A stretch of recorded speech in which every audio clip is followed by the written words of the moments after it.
Welcome to Suman TV. చాలా మంది మామూలుగా ఇంట్లో ఉండే గృహిణులు మొదలుకొని లేదు బయట పనిచేసే వాళ్ళు ఒక్కసారిగా ఫ్రోజన్ షోల్డర్ పెయిన్ వచ్చింది అని చెప్తూ ఉంటారు. దీనికి కూడా అంటే దీర్ఘకాలిక పరిష్కారాలు ఆలోచించుకుంటూ ఏదో బాంబు రాసుకుని ఇంట్లో సరిపెట్టుకుంటారు. అది బాగా ఎక్కువ అయిపోయిన తర్వాత ఒక్కసారిగా ఆపరేషన్ చేయాలి, షోల్డర్ ఆపరేషన్ అంటారు. ఇంకా ఉలిక్కి పడతారు. బికాస్ ఆపరేషన్ ఎవ్వరికీ ఇష్టం ఉండదు.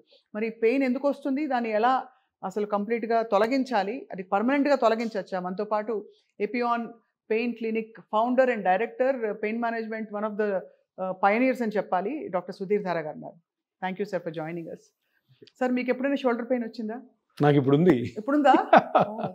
మీకు ఎందుకు వస్తుంది సార్? అంటే నేను 40, ఇప్పుడు నాకు 53, 42 ఇయర్స్లో ఇప్పుడు టెన్నిస్ స్టార్ట్ చేశాను. ఓహో, లేట్ ఏజ్లో. అందరు సీరియస్గా వినాలి ఇప్పుడు, ఎందుకంటే లేట్ ఏజ్లో స్పోర్ట్స్ స్టార్ట్ చేయడం వెరీ వెరీ డేంజరస్. చేయొచ్చు, దానికి ఒక పద్ధతి ఉంటుంది. ఇప్పుడు మనం కోర్టులోకి ఎంటర్ కాగానే ఎలా ఉంటుంది, రెఫెల్ ల్యాడర్ లాగా పెద్ద పెద్ద ప్లేయర్స్ ఉన్నారు కదా, వాళ్ళలాగా ఫీల్ అవుతాం. రోజర్ ఫెడరర్ లాగా. అవును, ఆ సర్వీస్ రోజర్ ఫెడరర్ అని మనసులో పెట్టుకొని ఆడుతాం అన్నమాట. సర్వీస్ చేసిన బ్యాక్ హ్యాండ్ సింగిల్ ఫిస్ట్ కొట్టినా కూడా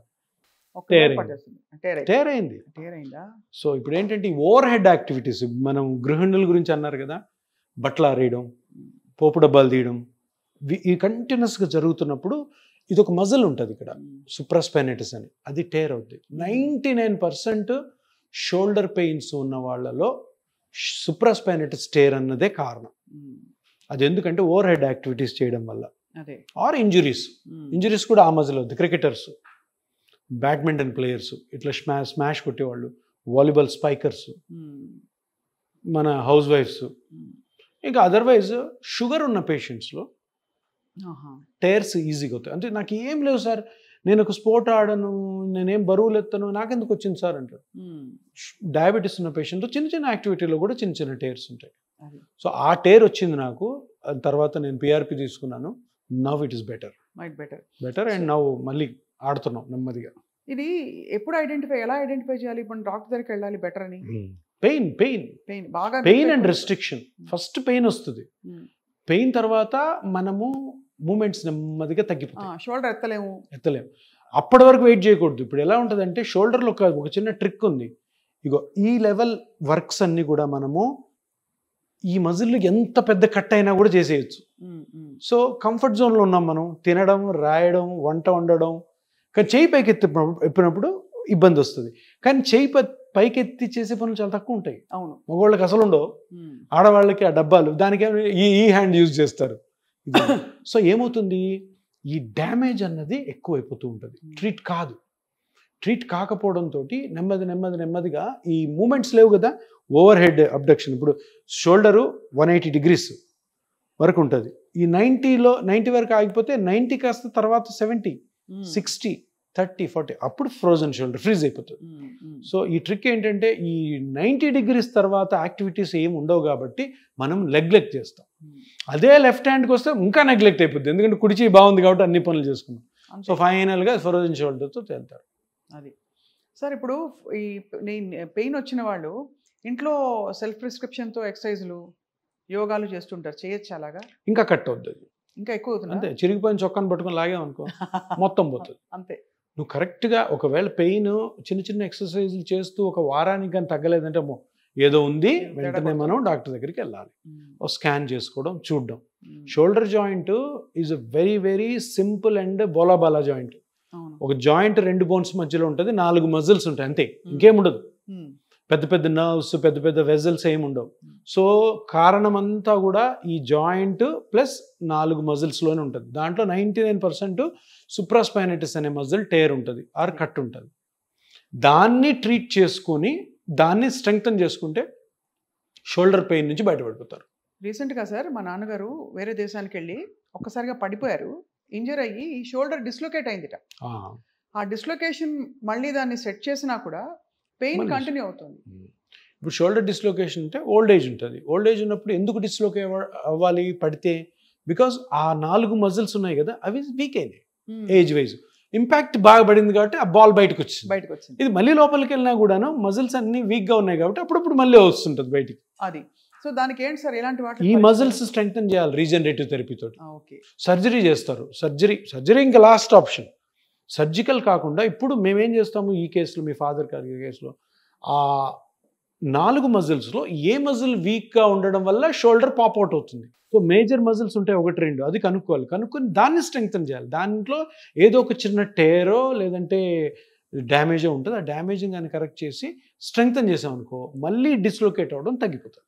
ఇప్పుడు మీ దగ్గరకు వచ్చేవాడు సార్ షోల్డర్ పెయిన్తో టిపికలీ అంటే ఎలాంటి కండిషన్స్లో వస్తున్నారు?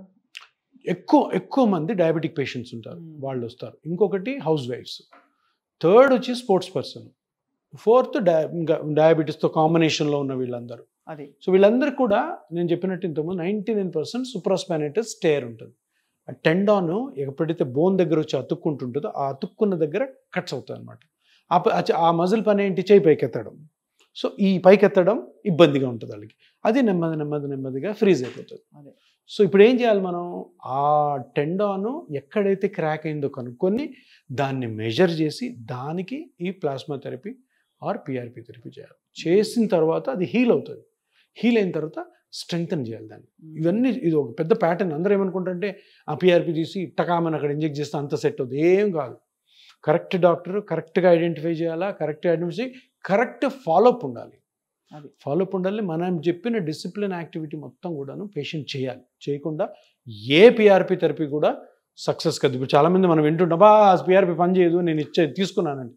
తీసుకునే విధానం బట్టి ఉంటుంది. అవును, అన్ని ఫాలో అవ్వాలి కదా. అన్ని ఫాలో అవ్వాలి. కరెక్ట్గా తెలిసిన డాక్టర్ దగ్గర చేసుకొని ఆ ఫాలోఅప్ చేస్తున్న హాస్పిటల్లోనే మీరు చేసుకుంటే 95% సక్సెస్ రేట్ ఉంటుంది. షోల్డర్ మీరు చెప్పినట్టు చాలా అమాయకమైన పాపం, మనకి స్పైన్ మోస్ట్ కాంప్లికేటెడ్. స్పైన్ చాలా కాంప్లికేటెడ్. అవును, షోల్డర్ కొంతవరకు అంటే ఇన్నోసెంట్, చాలా ఇన్నోసెంట్ అన్న వర్డ్ ఎందుకు యూజ్ అంటే ఈజీ టు ట్రీట్. అంతే కదా సార్, కాంప్లికేట్ కాదు. And very easy to treat. దానికి పెద్ద పెద్ద సర్జరీస్కి వెళ్ళకూడదని. ఎందుకంటే నీకు స్కాన్ చేస్తే 2 నిమిషాలు అర్థమైపోతుంది, ఈ మజిల్ వల్ల ప్రాబ్లం వచ్చింది, ఆ మజిల్ రీజనరేట్ చేయి.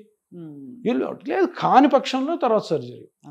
అంతేగాని ఎంత ఈజీ అంటే నీ జాయింట్ కూడా అంతే ఈజీ. కాకపోతే నీ జాయింట్లో ఉన్న ప్రాబ్లం ఏంటంటే నీ జాయింట్ మీద వెయిట్ పడుతుంది, షోల్డర్ మీద వెయిటే లేదు. అవును, దాన్ని ఐసోలేటెడ్గా ట్రీట్ చేసుకో. చిన్న ఇప్పుడు ఎంత 2 kgs వెయిట్ ఉంటుంది దీని మీద, అంతే. దాని స్ట్రక్చర్స్తోనే. నీ జాయింట్ ఏంటి, మన బాడీ అంతా దాని మీద పడుతుంది. సో దాన్ని ట్యాకిల్ చేయడం కొంచెం కష్టం. షోల్డర్ చాలా ఈజీ. రీజనరేటివ్ థెరపీతో, ప్లాస్మా థెరపీతో షోల్డర్ పెయిన్ని ఇమీడియట్గా తగ్గించవచ్చు. మెయింటైన్ చేసుకుంటూ ఉంటే హ్యాపీగా ఉండొచ్చు. Right sir. షోల్డర్ పెయిన్ ఉన్న వాళ్ళు మరి ఎంతమంది చూస్తున్నారో తెలియదు. అఫ్ కోర్స్ ఫస్ట్ బాంబులో అవి రాసుకోవడం, కాపడాలు పెట్టుకోవడం అన్నీ అయిపోయాక తప్పనిసరి పరిస్థితుల్లో అఫ్ కోర్స్ మీ దగ్గరికి రావాలి. ఎపియాన్ pain clinic founder and director Sudheer Dhara గారు అందుబాటులో ఉంటారు ఎప్పటికీ.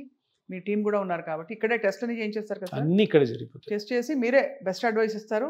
అఫ్ కోర్స్ ఇక్కడ చాయిస్ కూడా అవసరం లేదు మనకి, సర్జరీ నాన్ సర్జరీ అని అంతవరకు వెళ్ళాల్సిన పని లేదంటున్నారు. చాయిస్తోనే వస్తారు మన దగ్గరికి పేషెంట్స్. ఇది కావాలి సార్ నా దగ్గర. అది ఏదైనా నొప్పిని తొలగిస్తారు సార్. మీరు అలా తొలగిస్తూ ఇంకా హెల్దీ హైదరాబాద్కి మీరు చాలా కృషి చేస్తున్నారు. Thank you so much for all your work and for all your information today sir. Thank you. నమస్కారం.